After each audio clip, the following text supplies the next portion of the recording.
En el nombre del Padre, y del Hijo, y del Espíritu Santo. Amén.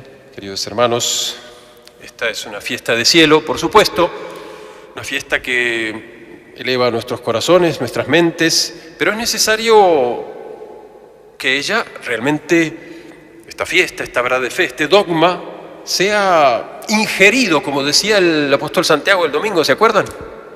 Que sea ingerido en nuestra alma y allí, como ocurre con cualquier ingestión, sea digerido.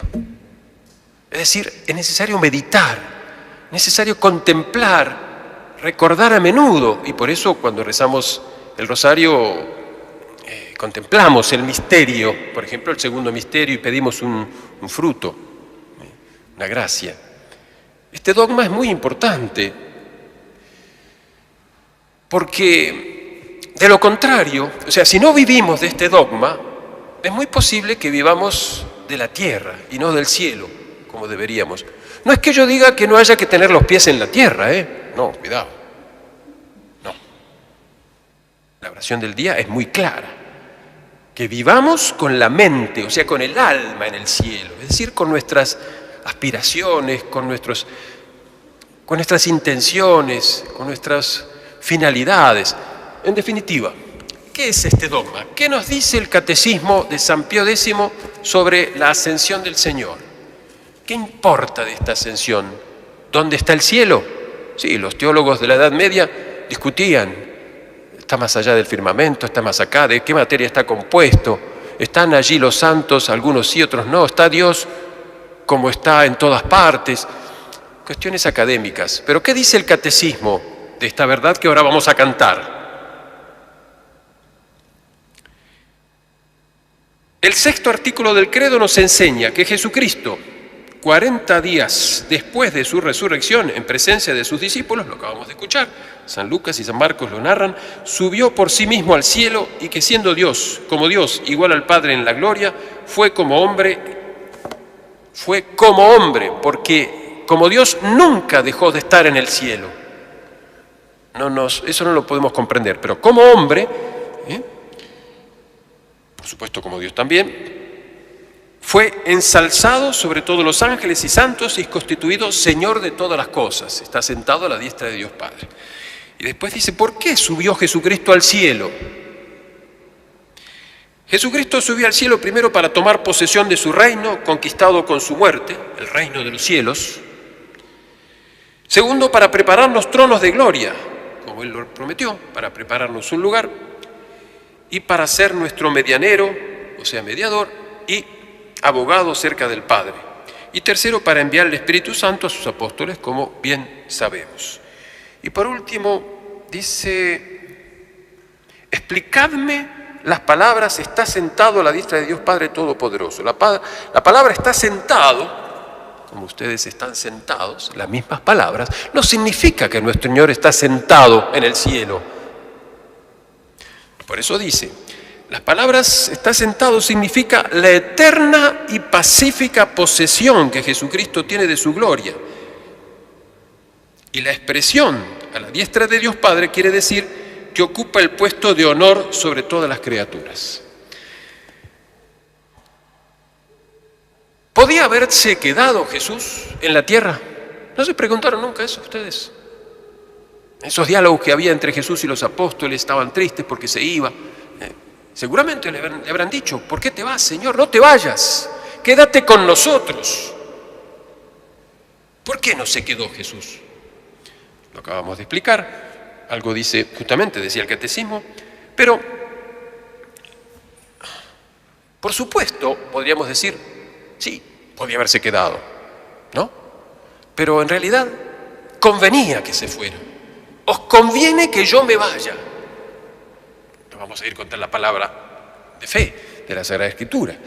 Primero, no convenía quedarse corporalmente, porque la tierra, esta tierra, así como es, así como está, este valle de lágrimas, de dolores, de pecado, no es el lugar más a propósito para su humanidad gloriosa.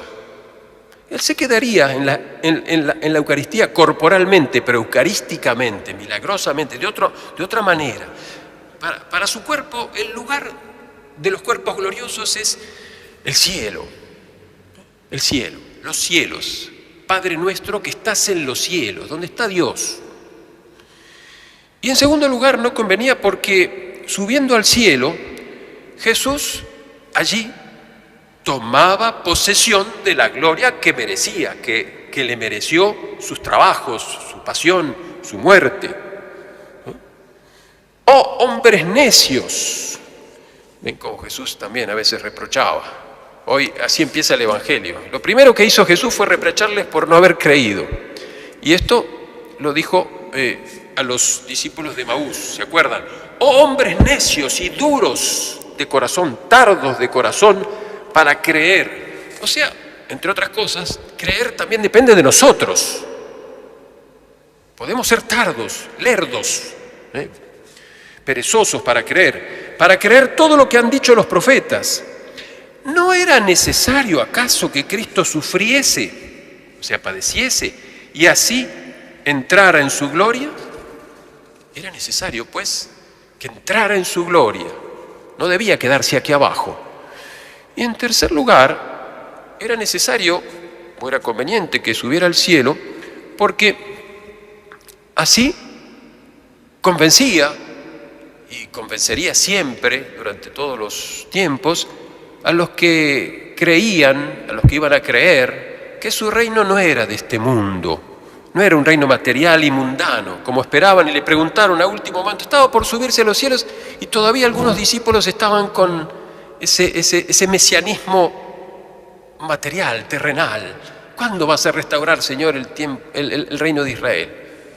Es como los que, está bien ser político, si alguno es político, pero piensan que su política, esta democracia, va a restaurar el reinado social de nuestro Señor. Ojalá.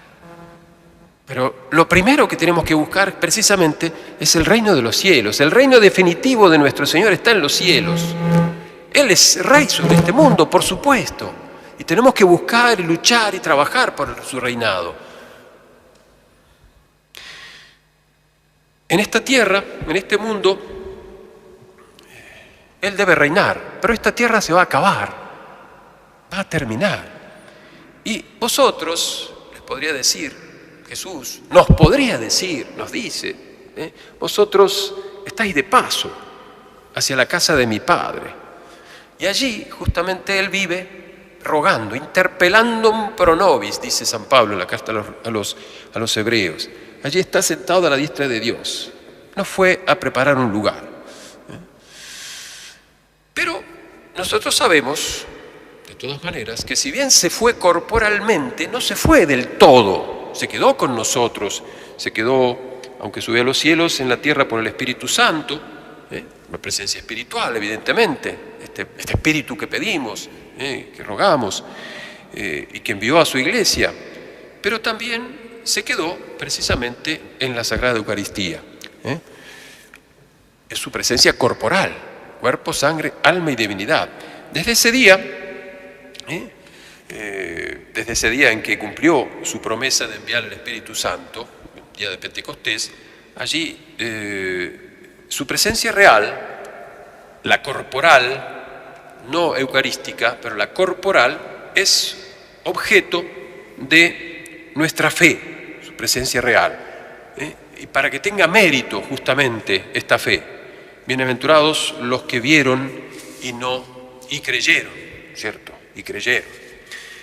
Por todo esto, ven, este balbucir, algunas verdades de fe, algunas verdades doctrinales, por todo esto, la ascensión, el día de la ascensión, que pareciera un día triste para nosotros y para los apóstoles, porque se le fue nuestro Señor, se fue Cristo, no es, lejos de ser triste, no es triste, como hubiera sido sumamente triste si de hecho nuestro Señor nos hubiera dejado del todo. Ahí sí que hubiera sido triste y desesperante, ¿no? No tener a nuestro Señor. Pero justamente por eso es un día de alegría para nosotros, un día de gozo, como lo fue para los apóstoles. San Lucas, narrando este mismo episodio de la subida al cielo, los varones, San Marcos, perdón. No, San Lucas mismo, un poquito más en su Evangelio, no en los Hechos de los Apóstoles, que es también San Lucas. San Lucas justamente en el capítulo 24, versículo 53 de ese capítulo, dice que Jesús se fue elevando hasta que desapareció de su vista en el cielo, ¿no? Lo que conocemos. Y después narra, ustedes ¿no han vivido nunca una despedida de esas dolorosas? ¿Cómo vuelve uno a casa? Vuelve triste. En cambio, los apóstoles, dice el Evangelio, y se volvieron a Jerusalén con gran gozo. Es necesario que Cristo se nos vaya. Somos demasiado sensibles, iba a decir sensibleros, sentimentales. Necesitamos lo sentimental, lo visible, lo tocable. Y es normal, somos humanos. Pero nos conviene que la presencia real de Jesús sea objeto de fe, no de tocarlo. Claro que lo tocamos cuando recibimos a Jesús en la hostia. Y tenemos al cielo en nuestra alma, pero es sacramental. Es una presencia física difícil de entender, real, sustancial, como dice el catecismo, pero no es sensible con este cuerpo antes de la resurrección al que estamos nosotros acostumbrados. Por eso, gozo. La esperanza es la que fundamenta nuestro gozo. Por eso, en el segundo misterio pedimos una gran esperanza, un deseo del cielo. Y en segundo lugar, porque aquí en la tierra tenemos la Eucaristía. ¿Qué es lo que tenemos que pedir entonces en este día de la ascensión de nuestro Señor, queridos hermanos? Hoy que tenemos muchas veces, humanamente hablando, motivos de tristeza, que nos apegamos a las cosas, que perdemos fácilmente, quiero decir, la alegría verdadera que da la fe y la esperanza. Tenemos que pensar y meditar en estas verdades, en esta verdad del credo, en esta verdad del catecismo, para vivir de la esperanza, en la esperanza. Todas las virtudes se pueden aumentar con actos de virtud. Es Dios que aumenta la virtud, pero nosotros nos podemos disponer por actos convenientes y aumentar esa esperanza. Por ejemplo, una manera de alimentar la esperanza es pensar que estamos hechos para el cielo y que tenemos que combatir ese apego desordenado que tenemos a la tierra. Insisto, no es que no debamos tener los pies en la tierra. La prudencia nos enseña y otras virtudes, pero tenemos que combatir el consumismo, el materialismo, el hedonismo y darle a ese sacrificio de desprendimiento, el desasirse de las cosas, un valor de eternidad, un valor de esperanza, unirse a la cruz de nuestro Señor, a sus dolores, a sus penas. Ese es el verdadero espíritu de esperanza y que levanta nuestros corazones. San Pablo dice una cosa muy importante que nos puede ayudar a fortalecer nuestra fe y al mismo tiempo la esperanza. Él dice, les recomiendo como siempre leerla a San Pablo, en este caso la epístola a los Efesios. En el capítulo 2, por allí, capítulo 2, ¿sí? San Pablo dice, Dios, que es rico en misericordia por causa del gran amor suyo con que nos amó, cuando estábamos aún en nuestros pecados, nos vivificó juntamente con Cristo. De gracia habéis sido salvados. Y juntamente con Él nos resucitó y nos hizo sentar en los cielos con Cristo Jesús. Es un poco, ¿cómo decir?, anacrónico, ¿no? ¿Cómo nos hizo sentar? Él se sentó a la diestra de Dios Padre. Nosotros estamos aquí todavía sentados en la iglesia. Señor, ¿qué dices? ¿Qué dice San Pablo? Nos hizo sentar en los cielos, es por supuesto en la fe y en la esperanza. Porque lo que quiere decir San Pablo y que lo dice el comunicante de la misa de hoy y el prefacio que ustedes van a escuchar y pueden ver en sus misales, es que los miembros del cuerpo místico comparten la suerte de la cabeza. Y si la cabeza ya está sentada en los cielos, los miembros de alguna manera también estamos sentados con Él, por la fe y la esperanza. Es lo que dice nuestro Señor, lo que pidió para nosotros. Acuérdense, hace poco lo leíamos en uno de los evangelios después de Pascua. Padre, aquellos que tú me diste, quiero que estén conmigo en donde yo esté, para que vean la gloria mía que tú me diste, porque me amabas antes de la creación del mundo. O sea que ese triunfo suyo es nuestra esperanza. Esto lo dice el sentido común, esto lo dice San Agustín, expresando toda la tradición católica, porque es una esperanza anticipada. Y este pretérito nos hizo sentar en los cielos. Este pretérito es muy significativo porque San Pablo y la Iglesia presenta la redención, nuestra redención, como un hecho ya consumado. Ya está hecha la redención, lo decimos siempre, ya está, es un hecho cumplido. Y ahora de cada uno de nosotros depende el conquistarlo. No estamos salvados, pero podemos hacerlo, podemos salvarnos si conquistamos nuestra salud eterna, respondiendo a este anticipo divino. Acuérdense que San Pedro mejor dice: operad vuestra salvación con temor y temblor. Y precisamente como prenda también tenemos, decíamos, la Eucaristía, porque si el cielo, como dice nuestro Señor, consiste en conocer y amar al Padre, al único Dios, creador de todas las cosas, y al que Él envió, está en San Juan, que te conozcan a ti y al que tú enviaste, Padre. Cuando nos unimos a Jesús por la fe y sacramentalmente, también nos unimos al cielo. Donde está Jesús, está en el cielo. Acuérdense que nuestro Señor dijo: el que come mi carne y bebe mi sangre, tiene la vida eterna. Y la vida eterna es el cielo, la bienaventuranza. Tenemos la vida eterna. ¿En dónde? Aquí, en el altar, en el comulgatorio. Tenemos la vida eterna en la misa. El cielo incoados, dicen los teólogos. Sí, es la prenda, es el anticipo. Los franceses dicen gage, este anticipo, esta prenda de vida eterna, que también lo dice Santo Tomás en el Sacrum, en una de las antífonas del oficio del Corpus Christi. Queridos hermanos, esto es cuestión de fe.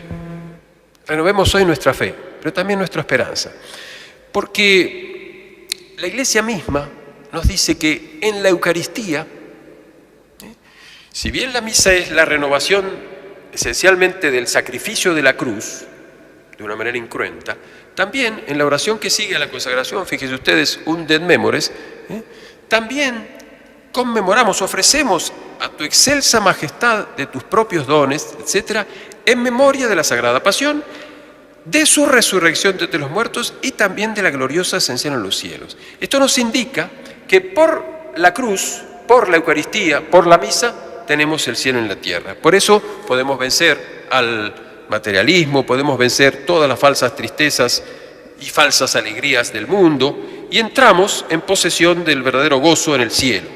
Aquel al que nuestro Señor se refería, ¿se acuerdan cuando dijo: Padre, ahora voy a ti? Y digo estas cosas aún estando en el mundo, para que ellos tengan en sí mismos el gozo cumplido que tengo yo, el mismo gozo de nuestro Señor. Y la oración de Jesús es eficaz. Si Él pide por nosotros el mismo gozo que Él tiene ahora, podemos conquistarlo. Ese gozo es definitivo a través de la fe y de la Sagrada Eucaristía, de la misa, del santo sacrificio. Así, pues, se cumplirá lo que también Jesús pidió para nosotros, o dijo de nosotros. Ahora es el evangelio de uno de los domingos que pasaron. Ahora vosotros tenéis tristeza. ¿Se acuerdan que hacía esa comparación de la mujer cuando está por dar a luz, que tiene apreturas, dice Jesús? pero luego que ha dado a luz, tiene alegría. Ahora vosotros tenéis tristeza, pero yo volveré a veros y entonces vuestro corazón se alegrará y nadie os podrá quitar vuestro gozo. Pidamos a Nuestra Señora que así sea. Ave María Purísima, pecadores.